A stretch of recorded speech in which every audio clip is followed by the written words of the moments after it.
What's up guys, Bluddshed here, bringing you the new Soul Shard theme here for Season 25, Patch 272, Diablo 3 Reaper of Souls. So this is the first day we've had these items. I'm just gonna go through a big Q&A of the types of questions I got on stream and answer them for you guys in this video. I got a lot of videos planned for this upcoming season, so if you could like and comment and subscribe, it really does help the channel grow and encourages me to make more content. I also have a website, bloodshed.com, with tons of Diablo 3 builds on it, and a variety channel with all kinds of variety games we've played through.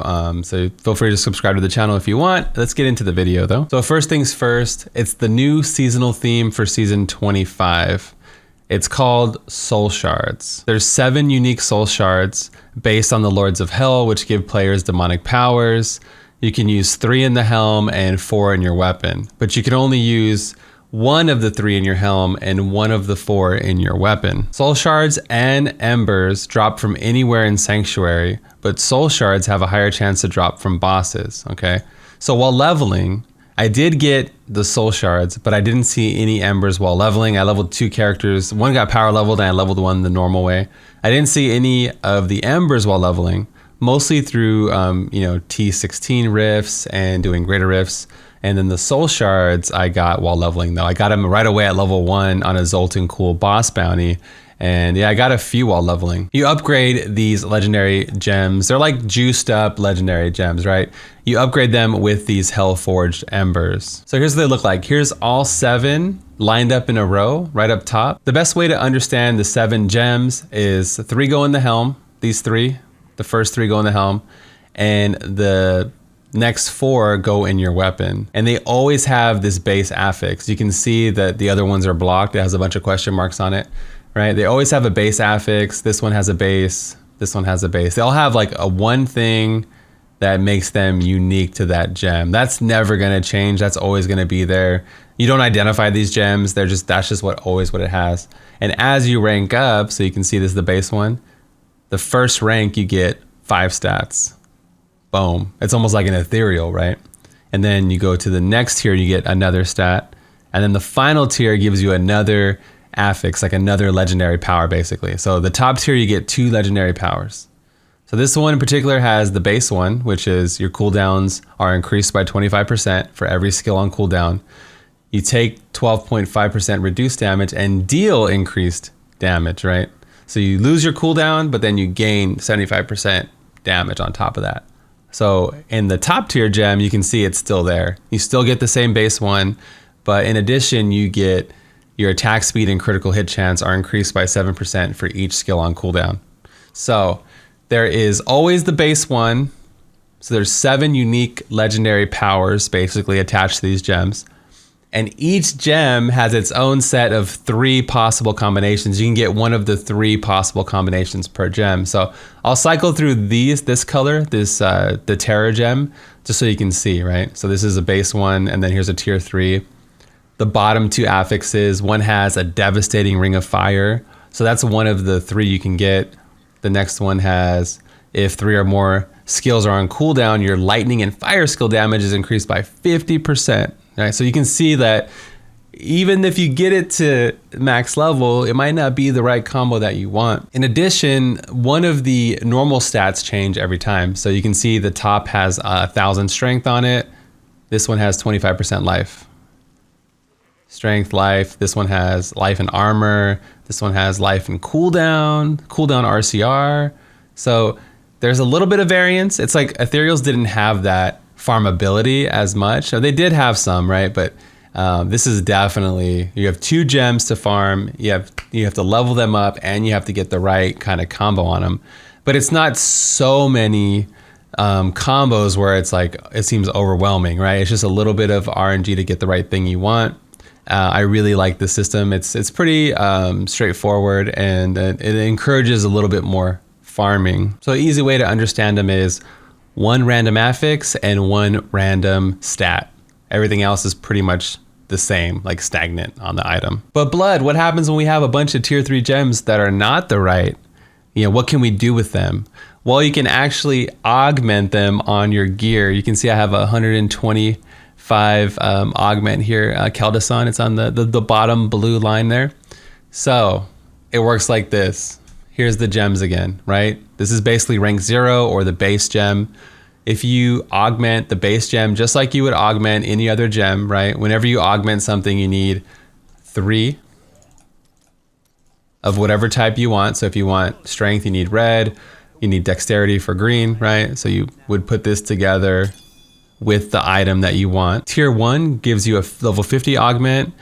Tier 2 gives you a 75, 100, and 125 augment if you put them on your gear. I'll just throw this on to demonstrate. So you put the pants, you put the gem. I can't really use dex, but whatever. You put a level 1 soul shard in here, transmute, and then boom, 250 dexterity, Kaldis on Despair rank 50. So it's pretty awesome that it doesn't go to waste. Like your time isn't completely wasted by doing this. You can put them on your gear. You can get full 125 augments. A lot of us can farm them, especially with, if you're playing the meta or, being optimized, but it's not a bad way to kind of chill to maybe you can use all these augments for alts, right? So you just play how you normally play. And then when you have a bunch of gems left over, maybe your alt gets geared out and augmented right away, or you play hardcore, you die because of a disconnect, or your mom flips the router, and then boom, now you can get back in the game a lot faster now. A lot of people always ask me all day, man, like how rare are they and this and that, and we don't know. There's a 2,000% drop rate on the PTR. It's really hard to say how much they'll drop. I pretty much can guarantee that they're not going to be harder than ethereals, and I think ethereals were really well received as a whole, so that's kind of like my metric is they'll be okay. It won't be that difficult to get them all, but it'll still be enough to feel like a reward when you do get the drop.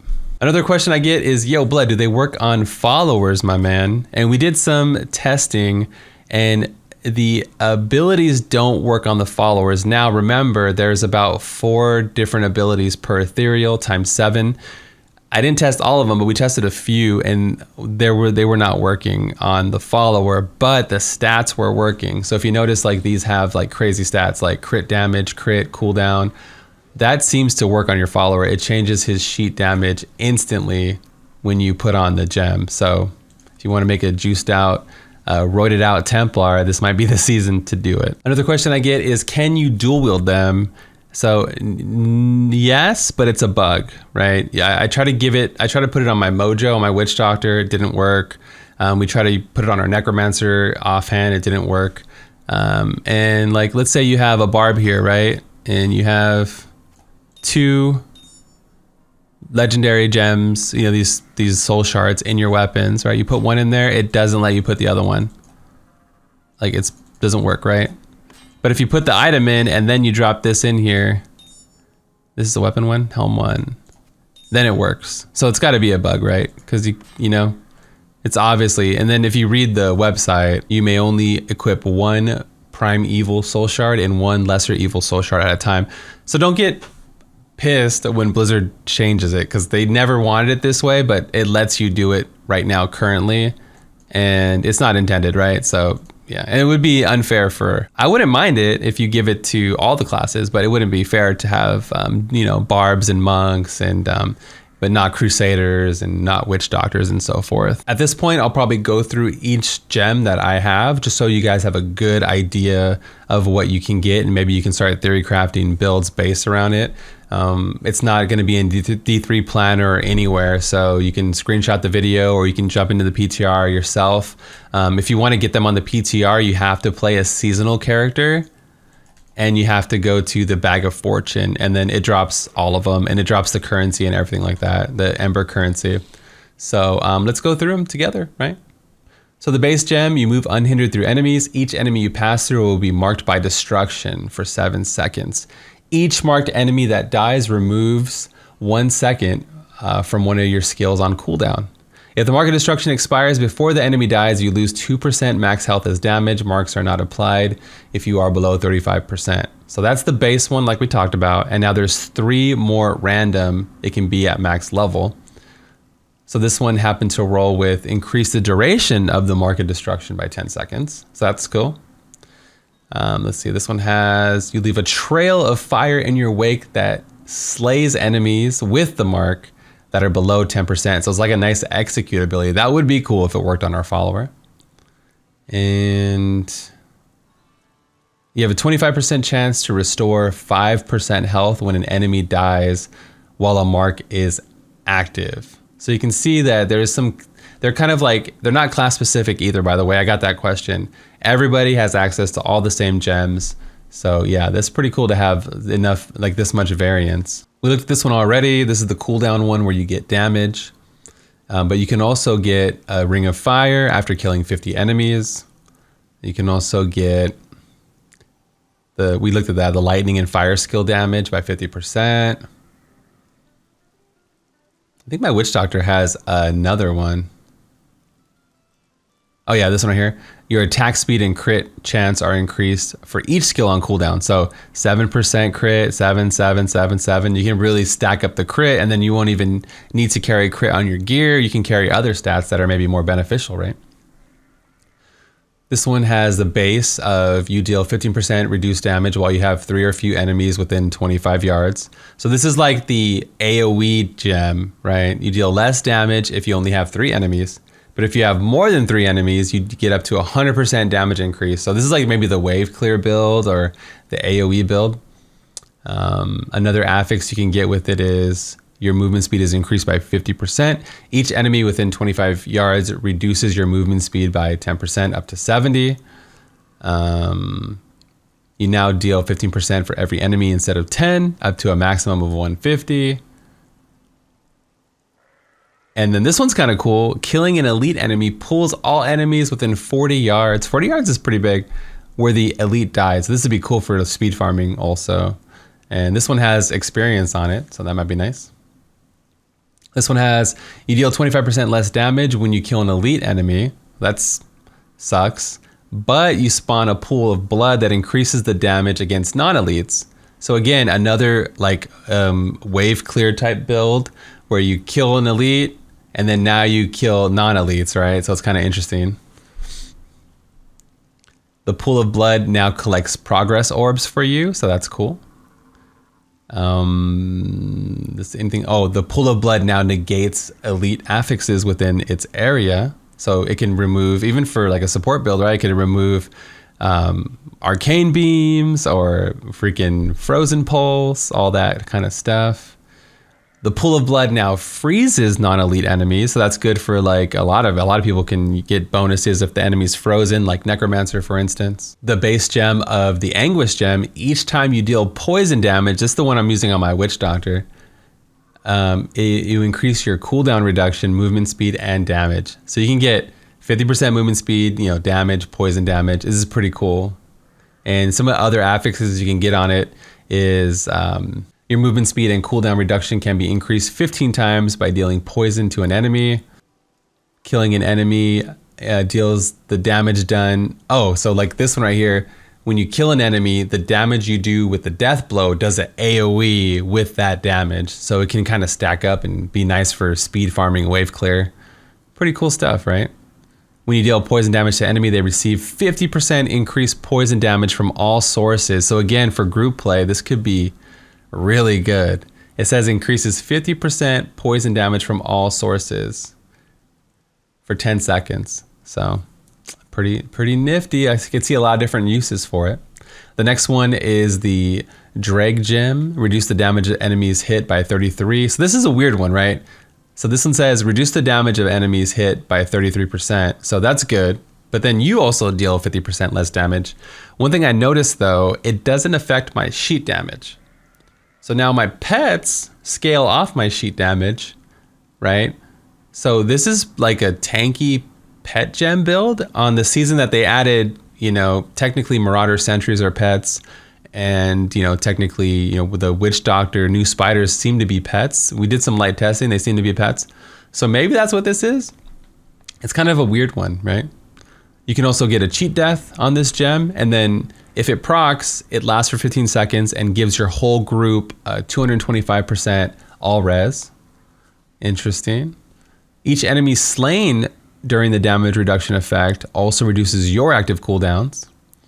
And reduce the damage of enemies hit by 33 for 5 seconds. Okay, we read that already. And there's one more somewhere.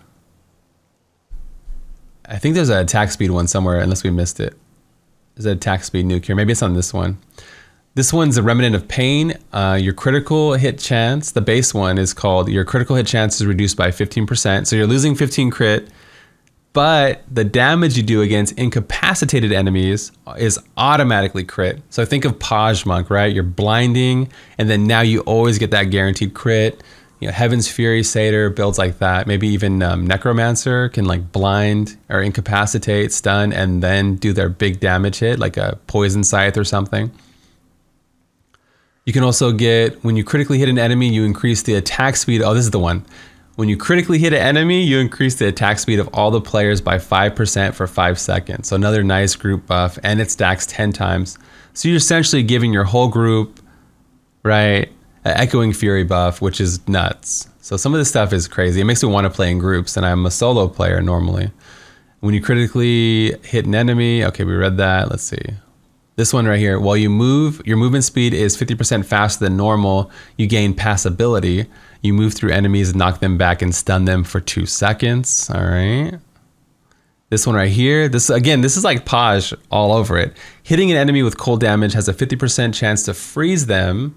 So this is like having the, you know, the Frosty gauntlets on this one particular item. Also, cold damage is increased to frozen targets by 20%. This is super frosty all over it. Pretty cool stuff, man. So these are the 7 gems. Remember the first 3, it even tells you in the white text underneath the picture. The first 3 go in your helm. The next 4 can go in a weapon. You can wear 1 of each, technically.